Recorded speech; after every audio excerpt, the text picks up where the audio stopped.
Hi guys, welcome back to my channel. കുറേ നാളിന് ശേഷം ഞാൻ ലോങ് വീഡിയോ ആയിട്ടാണ് വന്നിട്ടുള്ളത്. അപ്പം ഇന്നൊരു സ്പെഷ്യൽ ഡേ ആണ്. ഞാൻ കുറേ നാളായിട്ട് വെയിറ്റ് ചെയ്യുന്നതിൻ്റെ അവസാനം എൻ്റെ ഡ്രീം കം ട്രൂ ആയി. ഒന്നുമില്ല, ഞാൻ തമിഴിൽ കൊടുത്ത പോലെ തന്നെ ദുബായിലേക്ക് പോകാണ്. എൻ്റെ ഏച്ചിയും മോനും ഹസ്ബൻഡും അവിടെയാണ്, നെഫ്യൂ. പിന്നെ എൻ്റെ അമ്മ ഇപ്പം അവിടെയുണ്ട്. അപ്പം മോൻ പോയപ്പം നിതാനു അറിയുന്നുണ്ടാവും, എൻ്റെ വീഡിയോസ് കാണുന്നവർക്ക്. നിതാനു പോയപ്പം തൊട്ട് ഞാൻ ഫുൾ ശോകത്തിലുണ്ടായത്. അപ്പം പോയപ്പം തൊട്ട് ഞാൻ എങ്ങനെയെങ്കിലും അവൻ്റെ കൂടെ സ്പെൻഡ് ചെയ്യാൻ വേണ്ടിയിട്ട് ദുബായിലേക്ക് പോകണമെന്ന് കുറേ നാളായിട്ട് വിചാരിക്കുന്നുണ്ട്. അതിന് വേണ്ടിയിട്ടുള്ള കാര്യങ്ങൾ ചെയ്യുന്നുണ്ട്. സേവ് ചെയ്തു. അവസാനം ഞാൻ ഫൈനലി ഇന്ന് പോവാണ്. അപ്പോൾ ഞാൻ അതിൻ്റെ ഹാപ്പിനെസ്സിലാണ്. അപ്പോൾ ഇപ്പോൾ സമയം 7:30 ആയിട്ടുണ്ട്. രാത്രി 1:50 ഫ്ലൈറ്റ് കണ്ണൂർ ഇൻ്റർനാഷണൽ എയർപോർട്ടിൽ നിന്നാണ്. ഞാൻ ഒറ്റക്കാണ് പോകുന്നത്, സോളോ ആയിട്ടാണ് പോകുന്നത്. നിഖിലേട്ടനില്ല. നിഖിലേട്ടൻ ഒന്ന് ലീവ് കിട്ടൂല ജോലീൻ്റെ അടുത്ത് നിന്ന്. ഞാൻ ഏകദേശം ഒരു 2 വീക്സിൻ്റെ അടുത്താണ് പോകുന്നത്. അപ്പോൾ അത്രയും ദിവസം ലീവ് കിട്ടൂല. പിന്നെ വെച്ചാൽ ഇപ്പോൾ ഞാനും അമ്മയും മോനും ആയിരിക്കും ഉണ്ടാവുക, ഏച്ചിയും. അപ്പോൾ ഏച്ചിൻ്റെ ഹസ്ബൻഡ് ജോലിക്ക് പോയാൽ പിന്നെ രാത്രി വരുള്ളൂ. അപ്പം അത്രയും സമയം ഈവനിങ് വരെ നിഖിലേട്ടൻ വൻ പോസ്റ്റ് ആയിരിക്കും നമ്മളെ ഗേൾസ് ഗാങ്ങിൻ്റെ ഇടയിൽ. അപ്പോൾ നമ്മൾ തന്നെ തീരുമാനിച്ചാണ് ഇപ്പം അല്ല, നമുക്ക് പിന്നെയും പോകാമല്ലോ ട്രിപ്പ്, എപ്പോൾ വേണമെങ്കിലും പോകാമല്ലോ, ദുബായ് അല്ലേ. അപ്പം നമ്മൾ വിചാരിച്ചു ഓക്കെ ഞാനിപ്പം പോയി എൻജോയ് ചെയ്തിട്ട് വരാം. പിന്നെ നമുക്ക് ആ ടൈം കിട്ടില്ല. ഒന്നാമത് മോൻ വലുതായി കഴിഞ്ഞാൽ പിന്നെ നമുക്ക് ആ ടൈം കിട്ടില്ല. അതുകൊണ്ടും കൂടിയാണ് ഞാൻ ഇപ്പം തന്നെ പോകുന്നത്. പിന്നെ അത് മാത്രമല്ല, എനിക്ക് അമ്മേനെ തിരിച്ചു കൊണ്ടുവരും വേണം. അമ്മ ഇപ്പം വിസിറ്റിങ്ങിന് പോയതാണ് 2 monthsലേക്ക്. അപ്പോൾ അമ്മ തിരിച്ചു വരുന്നത്. അപ്പോൾ അമ്മക്ക് കുറച്ച് കാലിൽ നടക്കാനുള്ള ബുദ്ധിമുട്ടുള്ളതുകൊണ്ട് അമ്മേനെ തിരിച്ചു കൊണ്ടുവരാനും കൂടിയാണ് ഞാൻ പോകുന്നത്. അപ്പോൾ നമുക്ക് റെഡി ആയിട്ട് കാണാം. ഞാൻ നിങ്ങൾക്ക് കാഷ്വലായിട്ട് എൻ്റെ ഔട്ട്ഫിറ്റ് എന്നാണ് കാണിച്ചത്. ഇപ്രാവശ്യം ഞാൻ അങ്ങനെ ഭയങ്കരമായിട്ട് എയർപോർട്ട് ഔട്ട്ഫിറ്റൊന്നും പ്ലാൻ ചെയ്തിട്ടില്ല. ഒരു ബാഗി ജീൻസാണ് ഇടുന്നത്, എൻ്റെ സാധാരണ നോർമൽ പാൻറ്റ്. ഇതെനിക്കിപ്പം ഭയങ്കര കംഫർട്ടബിൾ ആയതുകൊണ്ടാണ് ഇതിടുന്നത്. പിന്നെ കൺഫ്യൂഷൻ ഉണ്ട്, ഞാനൊരു ടാങ്ക് ടോപ്പ് ഇടാമെന്നാണ് വിചാരിക്കുന്നത്, അല്ലെങ്കിൽ ഒരു ക്രോപ്പ് ടോപ്പ്, എന്നിട്ടൊരു ജാക്കറ്റ് ഇടാമെന്നാണ് വിചാരിക്കുന്നത്. അപ്പോൾ 2 കൺഫ്യൂഷൻ ഉണ്ട് ഏതിടുന്നു. ഒന്ന് ഈ ഒരു ബ്ലാക്കാണ് വരുന്നത് ടോപ്പ്, പിന്നെ ഒന്ന് വരുന്നത് ഈ വൈറ്റാണ്. ഇതിലേതെങ്കിലും ഒന്ന് ഞാനിടും.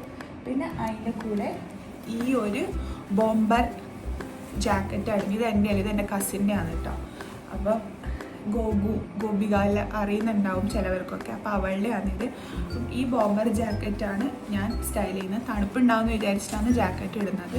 പിന്നെ ഇത് ഇട്ടാൽ വല്ല തണുപ്പിനൊന്നും കുറവൊന്നും ഉണ്ടാവില്ല. എന്നാലും എനിക്കിത് കുറച്ച് സ്റ്റൈലിഷായിട്ട് തോന്നി, ക്യൂട്ടായിട്ട്. അതുകൊണ്ട് ഇത്രയും ഇതാണ് ഞാൻ സ്റ്റൈൽ ചെയ്യുന്നത്. പിന്നെ എൻ്റെ സോക്സ് ഉണ്ട്, പിന്നെ എൻ്റെ ബെൽറ്റ് ഉണ്ട്. അപ്പം നമുക്ക് ഡ്രസ്സപ്പ് ചെയ്തിട്ട് കാണാം.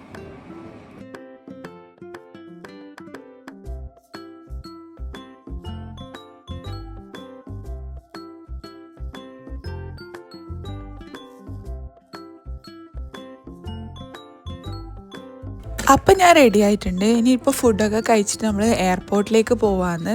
എയർപോർട്ടിലേക്ക് ഏകദേശം 1.5 മണിക്കൂറാണ് വരുന്നത്. അപ്പം നിഖിലേട്ടനും നിഖിലേട്ടൻ്റെ 2 ഫ്രണ്ട്സും എൻ്റെ ഫ്രണ്ട്സും കൂടിയാണ് കൊണ്ടാക്കാൻ വരുന്നത്. ഫ്രണ്ട്സിൻ്റെ പേരാണ് ശരത്തും അരുണും. അതിൽ അരുണ് മുന്നേ ദുബായിലുണ്ടായതാണ് 2 കൊല്ലത്തേക്ക്. അപ്പം നമ്മൾ എയർപോർട്ടിലെത്തുന്ന വരെ അരുണിൻ്റെ ദുബായ് വിശേഷങ്ങൾ കേട്ടിട്ടാണ് വന്നത്. പിന്നെ അവൻ്റെ കയ്യിലുണ്ടായ കുറച്ച് ദിർഹംസും കൂടി എനിക്ക് തന്നിട്ടുണ്ടായിരുന്നു. പിന്നെ എയർപോർട്ടിൽ എത്തിയപ്പോൾ ഓൻ തന്നെ അത് തിരിച്ചു മേടിച്ചു. ഇനി എയർപോർട്ടിലെത്തുന്ന ടൈമുണ്ട്, നിങ്ങൾ എൻ്റെ പാക്കിംഗ് സീൻസ് ഒന്ന് കണ്ടിട്ട് വാ. സാധാരണ എവിടെയെങ്കിലും ട്രിപ്പ് പോകുന്നുണ്ടെങ്കിൽ ഒരാഴ്ച മുന്നേ പാക്ക് ചെയ്ത് വെക്കുന്ന ഞാൻ ഇപ്രാവശ്യം തലേന്നുള്ള രാത്രിയായിട്ടും പാക്ക് ചെയ്തിട്ടില്ലായിരുന്നു. എന്തേന്നറിയില്ല, നാട്ടിലിപ്പം മൊത്തം ഉത്സവവും കാര്യങ്ങളെല്ലാം ആയതുകൊണ്ട് ഫുൾ ടൈം അവിടെയാണ്. രാത്രിയാണ് വന്ന് കിടന്നുറങ്ങുന്നത്. ചിലപ്പം ആ ഒരു ടയേർഡ്നെസ്സിലായിരിക്കാം ഞാൻ പാക്ക് ചെയ്യാൻ ലേറ്റ് ആയത്. കുറച്ച് ദിവസം ആയതുകൊണ്ട് കുറച്ച് ഡ്രസ്സ് മാത്രമേ ഞാൻ വാങ്ങിച്ചിട്ടുണ്ടായിട്ടു. അതും ഞാൻ മിന്ത്രയിൽ മീഷോന്നും സവാനേന്നും ഒക്കെയാണ് വാങ്ങിയത്. കവറ് പോലും പൊട്ടിച്ചില്ല, അതേപോലെ തന്നെ ഉണ്ട്. അത് അങ്ങനെ തന്നെ എടുത്ത് വെച്ചാൽ മതി. എൻ്റെ ഡ്രസ്സും കാര്യങ്ങളെല്ലാം ഈ ചെറിയ പെട്ടിയിൽ ഒതുങ്ങുന്നില്ല. ഒടുക്കത്തെ ആത്മവിശ്വാസം എനിക്കുണ്ടായിരുന്നു. പക്ഷേ നമ്മൾ ഗേൾസ് ആണല്ലോ, ഒരു 10 എക്സ്ട്രാ ഡ്രസ്സ് എടുത്ത് വെച്ചില്ലെങ്കിൽ ഒരു സമാധാനം കിട്ടൂലല്ലോ.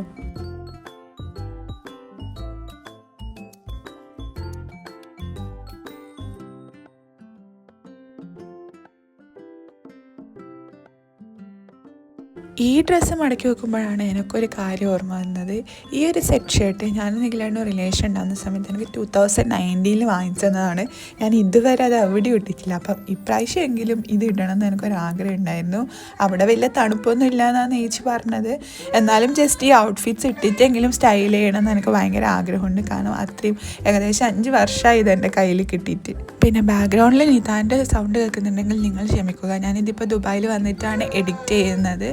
അപ്പം അവൻ വായ പൂട്ടിയിട്ട് എഡിറ്റ് ചെയ്യാമെന്ന് വിചാരിച്ചാൽ നടക്കുന്ന കാര്യമല്ല. പിന്നെ ഇതെന്ന് പറയുന്നത് ഞാൻ എപ്പോഴും എൻ്റെ വീഡിയോസിൽ പറയുന്നതാണ്. ഞാനെല്ലാം മുന്നേ പ്ലാൻ ചെയ്ത് വെക്കും, എന്നിട്ട് ഓരോന്ന് ടിക്കറ്റ് വെക്കും.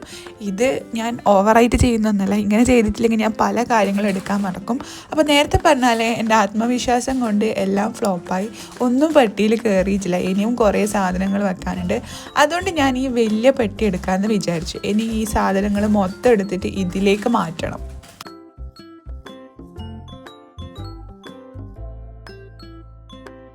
അപ്പോൾ ഫൈനലി പാക്കിംഗ് സെറ്റായിട്ടുണ്ട്. ഇതിലൊരു 10 ഡ്രസ്സ് എൻ്റെ ഏജ് കൊണ്ടുപോകാനുള്ളതാണ്. അതിലൊരു 5 ഡ്രസ്സ് ഞാൻ വെറുതെ എക്സ്ട്രാ എടുത്ത് വെച്ചാണ് എന്തെങ്കിലും ആവശ്യം വന്നാലോ എന്ന്. ശരിക്കും ഒരു 5 ഡ്രസ്സിൻ്റെ ആവശ്യം മാത്രമേ എനിക്കില്ലൂ. പിന്നെ നമ്മളങ്ങനെ ആണല്ലോ, എവിടെയെങ്കിലും പോകുമ്പോൾ അങ്ങനെയെല്ലാം കൊണ്ടുപോയിട്ടില്ലെങ്കിൽ നമുക്കൊരു സമാധാനം ഉണ്ടാവില്ലല്ലോ. ഈ ഒരു ചെയിനും ബോയും ഞാൻ മാക്സിൽ നിന്ന് വാങ്ങിച്ചാണ്. അപ്പോൾ നമ്മൾ പറഞ്ഞ് എയർപോർട്ടിൽ എത്തിയിട്ടുണ്ട്. അപ്പോൾ നമുക്ക് ബാക്കി ഇനി എയർപോർട്ടിൽ വെച്ച് കാണാം.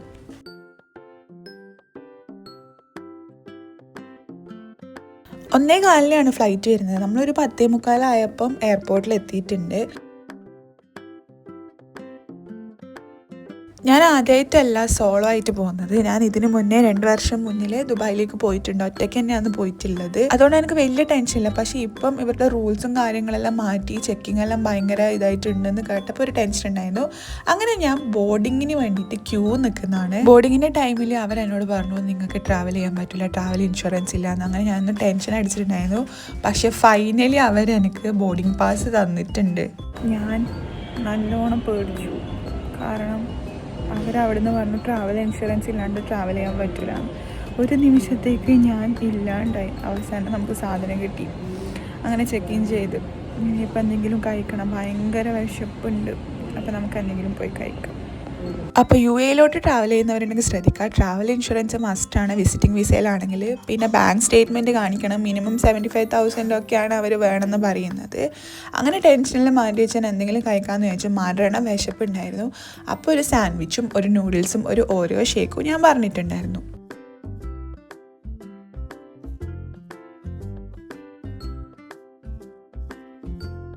മുന്നേ പാസ്പോർട്ടും വിസയും മാത്രം മതിയായിരുന്നു. ഇപ്പം travel insurance, hotel booking, bank statement, അങ്ങനെ കുറേ കാര്യങ്ങൾ ചോദിക്കുന്നുണ്ട്. പിന്നെ ഞാൻ വിസിറ്റിംഗ് ആയതുകൊണ്ട് തന്നെ ഏട്ടൻ്റെ ഏജിനെയും എമിറേറ്റ്സ് ഐഡിയും ചോദിച്ചിട്ടുണ്ടായിരുന്നു. അങ്ങനെ ഒരു 12:30 ആയപ്പോഴത്തേക്ക് ബോർഡിംഗ് സ്റ്റാർട്ട് ആയിട്ടുണ്ട്. എല്ലാ ചെക്കിങ്ങും കഴിഞ്ഞ് ഫ്ലൈറ്റിലേക്ക് കയറാൻ പോകുന്ന ഒരു ആകാംക്ഷ എനിക്ക് ഉണ്ടായിരുന്നു. പക്ഷേ ഫ്ലൈറ്റിൽ 4 മണിക്കൂർ ഇരിക്കണമല്ലോ എന്ന് ആലോചിച്ചപ്പം എൻ്റെ കിളി പോയി. സത്യം പറഞ്ഞാൽ എനിക്ക് ഫ്ലൈറ്റിൽ ട്രാവൽ ചെയ്യാൻ ഒരു ഇഷ്ടമല്ല. ഒന്നാമത് കുറച്ച് ഹൈറ്റ് ഉള്ളതുകൊണ്ട് കാലിന് കുറച്ച് പ്രശ്നമാണ്. പക്ഷേ ഇപ്രാവശ്യം ഇൻഡിഗോ ആയതുകൊണ്ട് അത്യാവശ്യം നല്ല ലെഗ് സ്പേസ് ഉണ്ടായിരുന്നു. എയർ ഇന്ത്യ പോലെയല്ല. എയർ ഇന്ത്യയിലാണെങ്കിൽ എപ്പോഴും ഞാൻ കാലും മുട്ടൊക്കെ മുട്ടിയിട്ടാണ് ഇരിക്കുന്നത്. ഇത് അത്യാവശ്യം നല്ല ലെഗ് സ്പേസ് ഉണ്ടായിരുന്നു. അതുകൊണ്ട് എനിക്ക് സന്തോഷമായി. പിന്നെ എൻ്റെ തൊട്ട് ഇപ്പുറത്ത് ആരും ഉണ്ടായിട്ടില്ല. അതുകൊണ്ട് ഞാൻ സീറ്റിലെല്ലാം കിടന്നിട്ടാണ് വന്നത്. അപ്പം നമ്മുടെ ഫ്ലൈറ്റ് ടേക്ക് ഓഫ് ആയിട്ടുണ്ട്. ഞാനന്ന് കഷ്ടപ്പെട്ട് കിടന്നുറങ്ങി വന്നപ്പോഴത്തേക്ക് ക്യാപ്റ്റൻ പറഞ്ഞു ലാൻഡിങ്ങിന് ടൈം ആയിട്ടുണ്ട് എന്ന്. അപ്പം ഞാൻ പുറത്തേക്ക് നോക്കിയപ്പം കണ്ട കാഴ്ചയാണിത്. അങ്ങനെ ലാൻഡിങ് എല്ലാം കഴിഞ്ഞ് ഇമിഗ്രേഷനും ചെക്കിങ്ങും ഒക്കെ കഴിഞ്ഞിട്ട് ഞാൻ എൻ്റെ ബാഗേജ് ക്ലെയിം ചെയ്യാൻ വന്നിട്ടുണ്ട്. അതൊന്നും എനിക്ക് വീഡിയോസിൽ എടുക്കാൻ പറ്റിയിട്ടില്ല. ട്രോളി 10 കിലോ ഉണ്ടായിട്ട് ഞാൻ ഒറ്റയ്ക്ക് തന്നെ എടുത്തു. പക്ഷേ 16 കിലോൻ്റെ പെട്ടി എനിക്ക് ഒറ്റയ്ക്ക് എടുക്കാൻ പറ്റില്ല. അങ്ങനെ ഞാനൊരു ഏട്ടൻ്റെ അടുത്ത് ഹെൽപ്പ് ചോദിച്ചിട്ടുണ്ടായിരുന്നു. അങ്ങനെ പെട്ടിയും ബാഗും എല്ലാം കിട്ടി. ഇനി നേരെ നമുക്ക് പുറത്തേക്ക് പോകാം. പുറത്ത് മനുവാട്ടം വെയിറ്റ് ചെയ്യുന്നുണ്ട്. ഞാൻ അബുദാബിയിലാണ് ഫ്ലൈറ്റ് ഇറങ്ങിയത്. ഇനി നമുക്ക് ദുബായിലേക്ക് പോകണം. അബുദാബി ടു ദുബായ് ഒരു 2 hour ആണ് ഡിസ്റ്റൻസ് വരുന്നത്. അപ്പോൾ നമുക്കിനി ബസ് പിടിച്ചിട്ടാണ് വേണ്ടത്. അപ്പോൾ മനുവാട്ടനെ മീറ്റ് ചെയ്തിട്ടുണ്ട്. എനിക്ക് എന്തോ ഫുഡൊക്കെ വാങ്ങിച്ചിട്ടാണ് വന്നത്.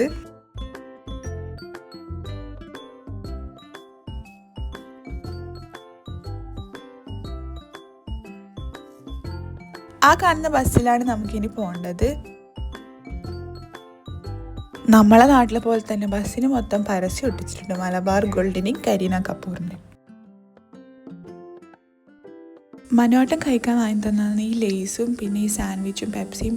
രാവിലെ 4 മണിക്ക് സാൻഡ്വിച്ചും പെപ്സിയും കഴിക്കാൻ എനിക്ക് ഒരു മൂഡും ഉണ്ടായിട്ടില്ല. അതുകൊണ്ട് തന്നെ 2 ലേസ് എടുത്ത് കഴിച്ചു. അങ്ങനെ പുറത്തേക്ക് നോക്കിയപ്പോഴാണ് പുറത്തുണ്ട് മഴ. ചില്ലിനെല്ലാം കണ്ട വെള്ളത്തുള്ളി ഇട്ടിട്ട്. നാട്ടിൽ ഒടുക്കത്തെ ചൂട് നീടെ വന്നിട്ട് മഴ കണ്ടതിൽ ഒരു ആശ്വാസം ഉണ്ടായിരുന്നു. പക്ഷെ എൻ്റെ പ്ലാനുകളെല്ലാം മൂഞ്ചിപ്പോകുന്നില്ല, ഒരു പേടിയും ഉണ്ടായിരുന്നു. പക്ഷെ കുറച്ച് നേരം ഒന്ന് പാറിയതിന് ശേഷം മഴ പോയിട്ടുണ്ടായിന്. അങ്ങനെ നമ്മൾ ബസ് ഇറങ്ങി ഇപ്പോൾ ടാക്സി പിടിച്ചിട്ടുണ്ട്. ടാക്സിയിൽ ഒരു 5 മിനിറ്റേ പോകാനുള്ളൂ. 5 മിനിറ്റ് പോയി കഴിഞ്ഞാൽ നമ്മൾ നമ്മുടെ വീട്ടിലേക്ക് എത്തുന്നതായിരിക്കും.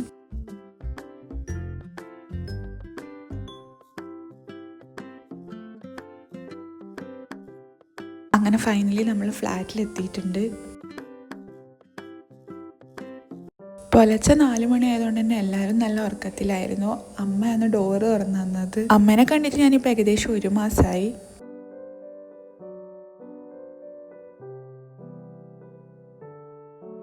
പിന്നെ നേരെ പോയത് എൻ്റെ നിതാനെ കാണാനായിരുന്നു. ഏച്ചി നിതാനും നല്ല ഉറക്കാന്നുണ്ടായത്. അങ്ങനെ നിതാൻ എണീറ്റിട്ടുണ്ട്. പക്ഷെ ഞാൻ വന്നിട്ടുണ്ടെന്ന് അവൻ ഇതുവരെ അറിഞ്ഞിട്ടില്ല. അപ്പം ഞാൻ വിചാരിച്ചു ചെറിയ രീതിയിലൊരു സർപ്രൈസ് കൊടുക്കാമെന്ന്.